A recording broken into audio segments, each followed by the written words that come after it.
Carl Jung was born on July 26, 1875, in Kesswil, a small village on the shores of Lake Constance in Switzerland. This family was modest and deeply religious, shaped by Lutheran and Pietist traditions. His father, a pastor, was stern and moralistic, while his mother, though nurturing, struggled with mental instability and periodic withdrawal from social life. Jung later reflected that his early childhood was defined by both profound curiosity and isolation, as he alternated between seeking understanding and retreating into a rich inner world. These experiences would profoundly influence his lifelong exploration of the unconscious, human behavior, and the interplay between light and shadow within the psyche.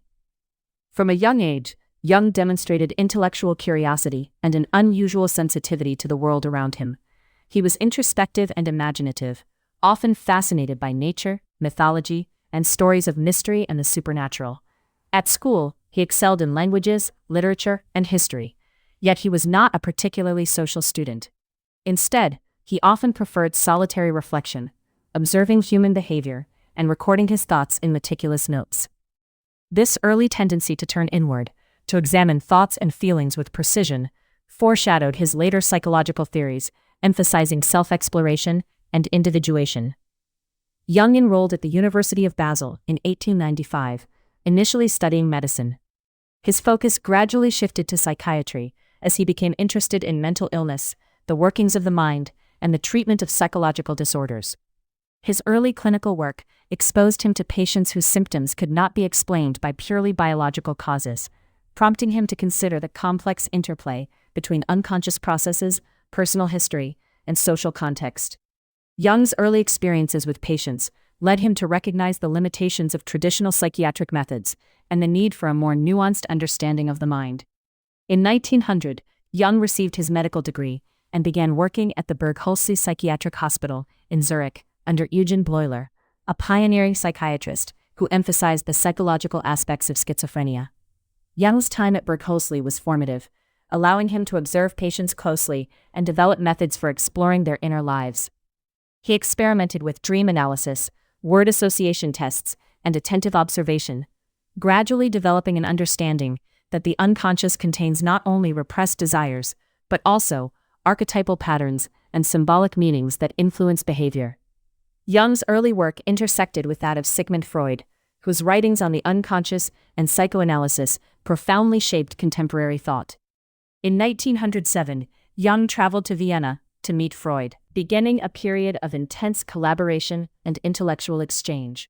Freud regarded Jung as his heir apparent, and their friendship grew as they explored ideas about the unconscious, dreams, and human motivation. Yet Jung soon diverged from Freud in fundamental ways, particularly in his interpretation of libido, the centrality of sexuality, and the scope of the unconscious. While Freud emphasized sexual drives as the primary force shaping human behavior, Jung envisioned a broader psychic energy encompassing spiritual, creative, and symbolic dimensions. The divergence from Freud marked the beginning of Jung's independent psychological vision. He proposed that the unconscious consists of both a personal dimension, shaped by individual experience, and a collective dimension, containing archetypes shared across humanity. These archetypes, figures such as the mother, the hero, the shadow, and the self, manifest in dreams, myths, and cultural narratives, providing insight into the human condition. Jung's work emphasized the necessity of engaging with these unconscious forces, not to suppress them, but to integrate them into conscious awareness, a process he called individuation. Jung's exploration of the shadow, the darker, unacknowledged aspects of personality, became central to his thought. He observed that individuals often repress traits, impulses, and desires considered unacceptable, producing internal conflict and psychological tension. Confronting the shadow, Jung argued, is essential for personal growth and authenticity. By acknowledging and integrating these hidden aspects of the psyche, a person can achieve a more complete understanding of the self, balance between conscious and unconscious processes, and a capacity for ethical and creative action. Throughout his career, Jung balanced clinical work, writing, and extensive personal reflection. His own dreams, visions, and inner experiences informed his theories, leading to a method he termed active imagination, in which the unconscious is engaged deliberately through creative processes. Jung traveled widely, studying religious traditions, mythologies, and cultural practices around the world. He sought patterns and symbols recurring across societies, reinforcing his idea of the collective unconscious and the universality of archetypal structures. Jung's theoretical contributions extended beyond clinical psychology. He introduced concepts such as psychological types, which later influenced the Myers-Briggs type indicator, and explored the interplay between consciousness and spirituality. He examined the symbolic meaning of alchemy, art, and religion, arguing that cultural expressions often reflect deep psychological processes. Jung emphasized that the path to self-knowledge requires an engagement with both reason and imagination, that personal transformation depends on reconciling conscious intentions with unconscious drives. Despite his intellectual achievements, Jung's life was marked by personal struggle and periods of profound solitude. He endured health challenges, marital difficulties, and the challenge of sustaining his ideas against skepticism from the scientific establishment. Jung's reflections on the psyche were inseparable from his own inner work, a lifelong confrontation with fear, desire, and the unknown. His personal discipline, introspection, and creative engagement with his inner world exemplified the very processes he later described as essential for individuation. Jung's influence extended to his clinical practice, writings, and the establishment of the C.G. Jung Institute in Zurich.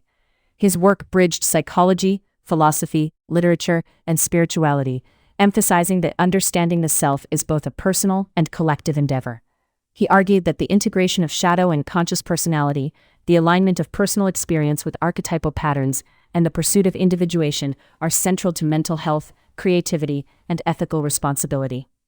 Carl Jung died on June 6, 1961, in Küsnacht, Switzerland, leaving a body of work that reshaped the understanding of human psychology. His insights into the unconscious, archetypes, and the self remain foundational for contemporary psychotherapy, cultural analysis, and philosophical reflection. Jung revealed that fear, repression, and the hidden aspects of the psyche are not merely obstacles, but opportunities for understanding, growth, and transformation. More than half a century after his death, Jung is remembered not only as a psychologist, but as a thinker who illuminated the depths of the human mind. He showed that personal and collective unconscious forces shape thought, behavior, and culture, and that confronting one's shadow is necessary for maturity and self-realization. His life demonstrates the inseparability of personal struggle, intellectual rigor, and moral inquiry, offering a model of thought in which the mind is both an arena of conflict and a source of creative potential.